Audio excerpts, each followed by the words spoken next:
So what is it that makes heritage bags and heritage jackets special? Take this Barber jacket for example. This is an old one of mine. It's about 11 or 12 years old now. You see, and that's where heritage is different to synthetics. There's no crinkle, there's no worry about delamination. You live in it, you go about your life, and you enjoy it. Now maybe, just maybe, I'm romanticizing it.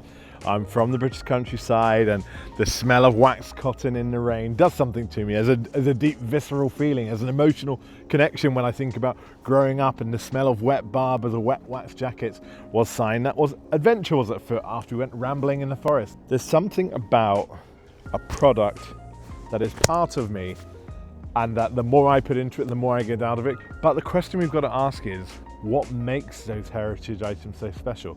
What is the genesis behind heritage products? What is it that actually creates that feeling that I've been talking about? What is it that separates a product that will last for decades as opposed to one that's masquerading as that type of product and will fall apart in a few years? Well, as it turns out, there's a few key principles that line up within all of these excellent heritage products. Without further ado, let's dig into some heritage design principles.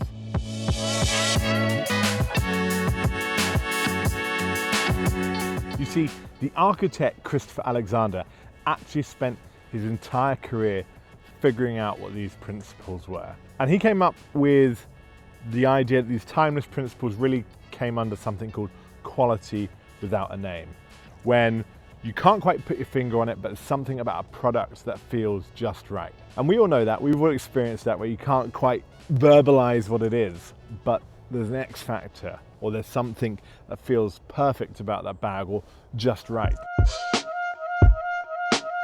Now, if you think about Dick Kelty in the 1950s, hand welding his aluminium frames for external backpacks in his garage, and when asked about his revolutionary design, he said, "Man has been carrying stuff in his back forever. A backpack is nothing new." Now that humility masked some serious innovation, but here's the key difference. That innovation was refining ancient principles rather than inventing new ones. Similarly, the Shaker furniture makers said, "Don't make something unless it is both necessary and useful. But if it is both, don't hesitate to make it beautiful." Isn't that cool? I love that. There's some soul in that. There's some feeling in that. There is beauty in the mundane, and that is the very heart of heritage. You see, because every element serves a purpose. It's a whole package. No part can work one without the other. Nothing's there for show. It's part of a team. It's doing its job, and it's making it work. They're there for a reason, and they make it work. Whether it's the bar tacking, whether it's a leather strap, whether it's a waxed on the cotton, it's only there if it's going to achieve something for its goal, which in our case is carrying, is comfort, is protection. Heritage makers almost exclusively use materials that get better with age rather than worse with age. So let's take a look at a couple of examples. Number one, Halley Stevenson, the famous Scottish wax canvas maker. Now, firstly, they've been using this product since the mid-1800s, so there's some longevity and some field testing that suggests it's a good product.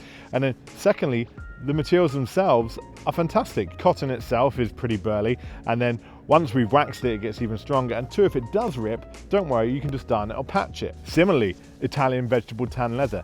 That's created in a way that takes months rather than days like traditional tanneries. Now what that does is it makes the enzymes in the leather stronger, so it actually gets better with age rather than worse. Now, if we compare that to modern fabrics, sure, they're lighter and more waterproof to begin with, and you're ready for anything. You are ready to be the next Batman out in the wild, or whatever it is.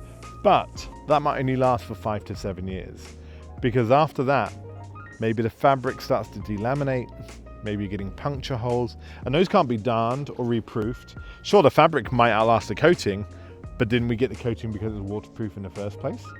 So there's a difference there, and that becomes challenging and frustrating to use when a bag isn't performing how you want it. And so that's obsolescence through use, not obsolescence through design.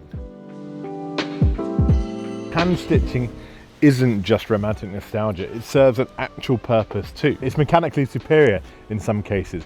When you put a needle through thread, you make a hole, and that's traditionally a weak point. Okay, obviously when you put a hole in something, it loses its structural integrity. That's why we stitch them. Now, in traditional techniques, hand stitching, quite often in bags they use something called a saddle stitch, which is where two needles go to the same hole and the threads lock against each other. So what happens then, if one stitch does pop under use during your adventures, it's okay, the other one holds. Now, military specs have known this for ages. The 1922 Trapper Nelson pack is the foundation of the external frame backpacks we know today. And he knew that when he was making this external frame backpack, and he hand stitched and reinforced all those areas where the frame attaches to the bag. And that's why modern bags add bar tacks. Good design respects its context. It knows where it's from, the culture it serves, the environment that it's in. For example, a Barber jacket in the outdoors is where it should be, particularly in a forested woodland like this. And for bags, that means something very specific. Take Duluth Trading, for example. Their bags were designed for exploring the Minnesota boundary waters.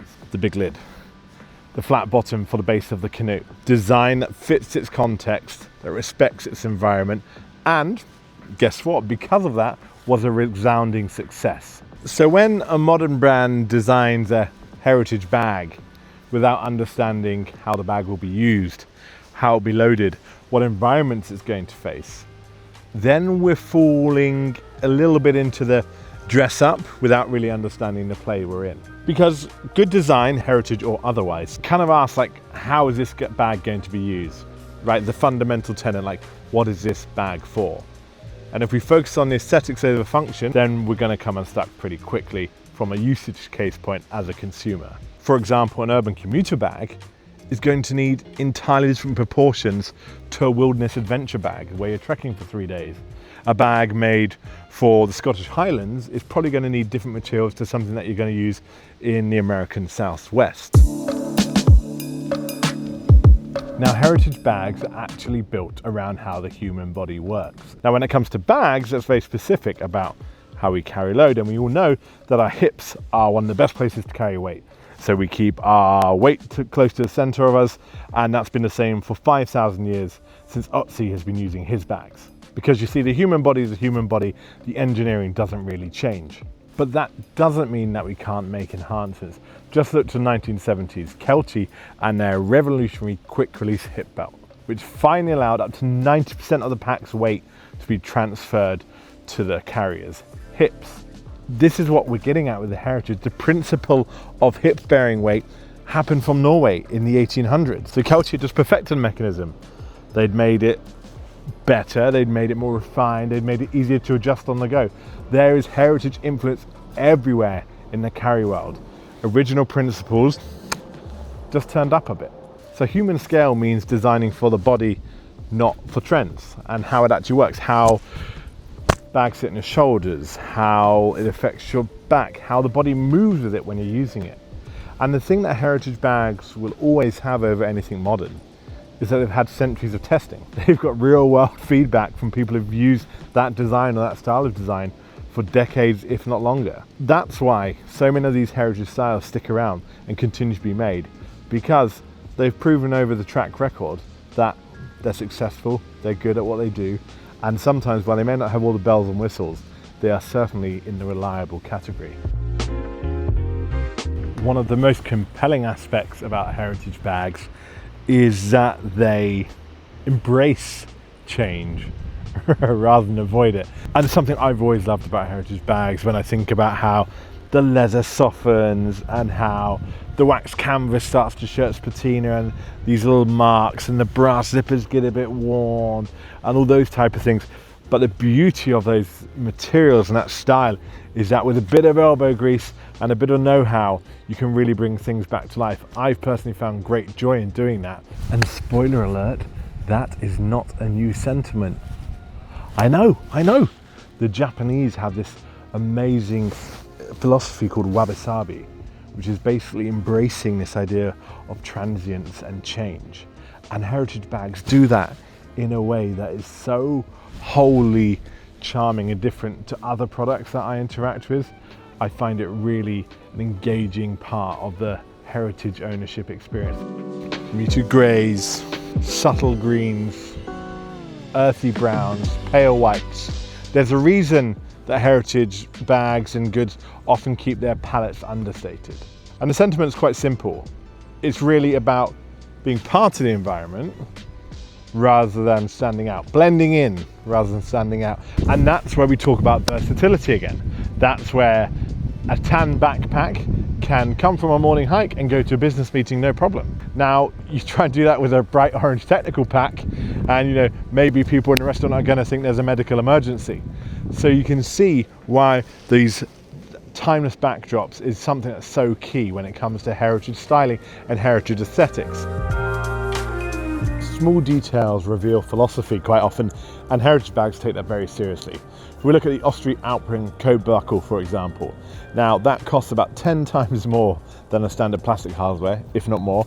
It's rated to 18 kilonewtons, which is about 4,000 pounds of force. You can operate it with one hand, you can operate it with gloves. Is that overkill for a backpack, an everyday backpack? Probably yes, but it's an intention. It's something that you engage with on a physical level, on a mental level, about the security of your belongings, and that's something that heritage bags have always done so well. Now, these are details that you feel every time you use a bag. A YKK metal zipper is another example. It's more expensive, it's heavier, but it's also smoother, breaks in nicer, and when it does eventually fail, like all zippers do, chances are you can just replace the zipper head rather than the whole thing. And that's the difference between repair and replacement. And brass hardware, sure, it tarnishes, but it doesn't corrode through like plated steel. The handset rivets, they might take longer than machine rivets, but they're stronger and they look better, even down to threads. Wax cotton thread is more UV resistant and stronger than standard cotton, but it's harder to work with. Now, heritage makers choose to use these anyway. And this is what architects call building worth preserving. And basically what that means is exactly as we say, that everything has a potential to be repaired or replaced or reused, rather than planned obsolescence or custom hardware that can't be reused. These are the products that they are time tested, they're trustworthy, and they're hard wearing materials that can always serve a purpose. So here's where we need to be careful, because the word sustainable has now been slapped on everything from fashion to tech as marketing speak, greenwashing, all that whole thing. We're not going to get into that in full detail, but a 2018 study by REI said that 81% of a bag's environmental footprint was a fabric. So if we replace that virgin nylon with recycled nylon, that reduces the footprint significantly, right? Well, do you know what reduces it even more? Having a bag that lasts decades instead of a couple of years. Now think about that. If you buy 6 backpacks and they all get 18 months to 3 years of use, say, if we do the math, that's anywhere from 9.5 years to 18 years of use. Or you can buy one heritage backpack that could conceivably last you decades, half a century even in some cases. Now that's real sustainability. And arguably, durability is sustainability. Those bags that may have cost more up front to produce, you're still making out ahead when you use one instead of 6 bags. One of the reasons I think sometimes people don't understand that, it's harder to market than sticking sustainable or recycled on a bag. So always worth thinking about. The buy it for life movement exists for a reason. There's a good reason to buy things that last for a long, long time, like my 12-year-old jacket, rather than buying a new jacket every 2 years or a new bag every 2 years. And heritage bags and products often think long-term, not just about the product itself, but about the environment, with treatings that can be reapplied like wax, with materials like cotton that will break down rather than living in landfill for 300 to 500 years and the rest. So what ties these 10 design techniques together? If we think back to the beginning of the video when I talked about Christopher Alexander and his idea of quality without a name. And that's a really great concept, and I think applies a lot to heritage design. It's not necessarily something you can quantify, but it's something you feel. And don't get me wrong, there are ways that we can find products that fulfill that role, whether it's the materials that are used, whether it's design that respects the context and culture of where a product's from, whether it's design that embraces the human body and how it's supposed to work and its functionality. All of those lend themselves to good heritage design. And if that's the formulaic part, for me, it's the emotional side. It's the smell, it's the hand feel, it's It's a tactile interaction with a product that is more than just something I've bought. It's aspirational. It's the idea of something that's beautiful, that will last a long time. And maybe that's romanticizing it, or maybe it's knowing that I can rely on a product. Maybe it's knowing that I can do something with that product that will really make a difference in how I go about my daily carry. And with heritage products, it's a relationship. There's something about knowing that if I look after it, it will look after me. And heritage bags aren't timeless because they're old-fashioned. They're timeless because they embody principles that we as humans have understood for millennia. And in a world where we talked about earlier, we're chasing the new, the now, the next, the best, that's quite charming. It's quite radical in some ways. And not all bags that proclaim to be heritage follow those principles. Sometimes they masquerade and they try and hide in plain sight. But the ones that do, the ones that really follow those heritage principles with the materials, with the production, with the timeless silhouettes, they become more than just a bag. They become a companion, and that's quality without a name. Once you've felt it, you can't unfeel it. And for me, that's why I've always been such a fan of heritage products, whether it's bags or jackets. There's something that comes with you for the ride.